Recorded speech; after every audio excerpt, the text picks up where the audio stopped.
Sobat Kairos yang diberkati Yesus Kristus, renungan kita hari ini tertulis di Amsal 10 ayat 19.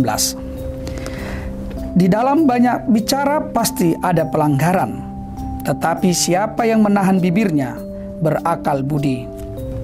Sobat Kairos yang diberkati Yesus Kristus, kita sering mendengar peribahasa, tong kosong nyaring bunyinya.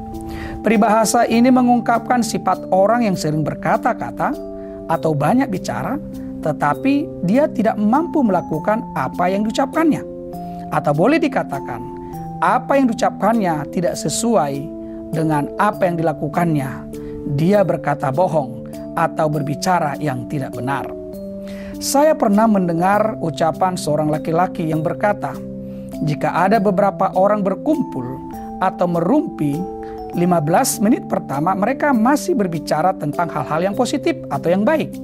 Tetapi jika melebihi dari 15 menit, maka mereka telah berbicara hal-hal yang lain, menjadi gosip, karena ada saja pihak yang diperbincangkan. Bahkan di dalam perkataan itu terjadi penilaian terhadap orang lain. Perkataan pria tersebut ada benarnya. Saya melihat ketika kelompok-kelompok kecil berbicara atau berdiskusi, selalu bersinggungan dengan pihak lain. Bahkan di sana tanpa disadari, kita sering menilai orang lain di dalam pembicaraan atau diskusi-diskusi kita. Padahal penilaian kita tentang orang lain belum tentu sebuah kebenaran. Kita sering tidak menyadari bahwa melalui grup kecil atau kelompok merumpi tadi, kita sedang menghakimi orang lain atas perbuatan dan perilakunya yang sebenarnya kita belum tentu mengetahuinya. Sobat Kairos yang diberkati Yesus Kristus, perilaku banyak bicara ternyata terjadi juga di masa penulis Amsal ini. Dia melihat atau mungkin mengamati perilaku orang yang banyak bicara, memiliki banyak pelanggaran. Banyak bicara menggambarkan karakter orang yang suka berbohong, menyebarkan gosip, menyebarkan pertengkaran, atau juga menyebabkan orang-orang bermalas-malasan dalam komunitas kelompok tersebut. Oleh karena itu, orang yang banyak bicara pasti memiliki banyak kesalahan dan pelanggaran yang dilakukannya.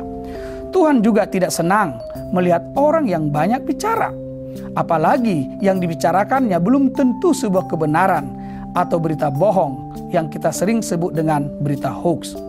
Sebaliknya, orang yang berakal budi atau berpikiran sehat adalah orang yang mengekang atau menahan bibirnya atau juga menahan mulutnya. Dia tidak mau berbicara sembrono.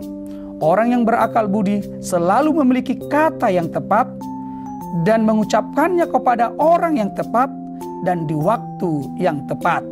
Perkataannya mengandung makna yang menguatkan, menghibur, dan menyatakan kebenaran firman Tuhan. Oleh karena itu, orang-orang yang mengekang mulutnya adalah orang yang disukai Tuhan. Dia tahu kapan dia berbicara dan apa yang akan diucapkannya. Sobat Kairos yang diberkati Yesus Kristus, era digital saat ini secara tidak langsung mendorong kita untuk bebas dan banyak berbicara. Kita berbicara tidak lagi secara lisan, tetapi juga melalui tulisan dan gambar-gambar atau simbol-simbol yang kita posting melalui akun media sosial kita masing-masing.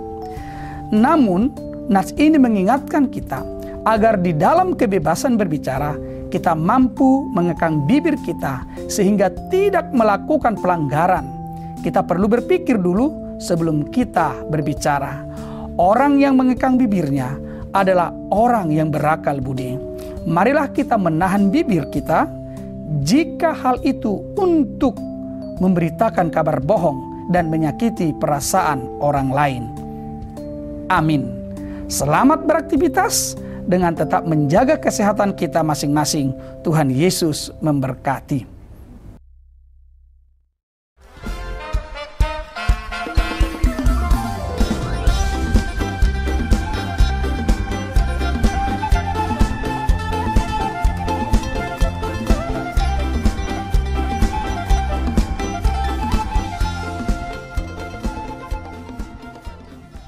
Tahun ini merupakan tahun yang bernuansa kesatuan hati bagi seluruh gereja HKBP. Kita telah menetapkan orientasi pelayanan tahun 2022 sebagai tahun kesehatian di bawah terang tema sehati sepikir dalam satu kasih, satu jiwa, dan satu tujuan dari Filipi 2 ayat 2. Dan subtema mewujudkan kesehatian dan kesetiakawanan bagi gereja, masyarakat, dan bangsa.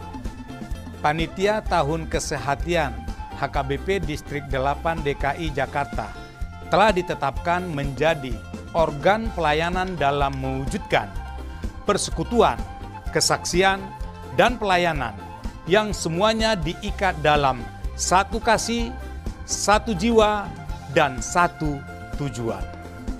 Kesatuan hati dalam persekutuan, kesatuan hati dalam kesaksian, kesatuan hati dalam pelayanan bukan hanya membina soliditas internal semata, namun juga menyangkut relasi, hubungan yang baik dengan dunia luar kita.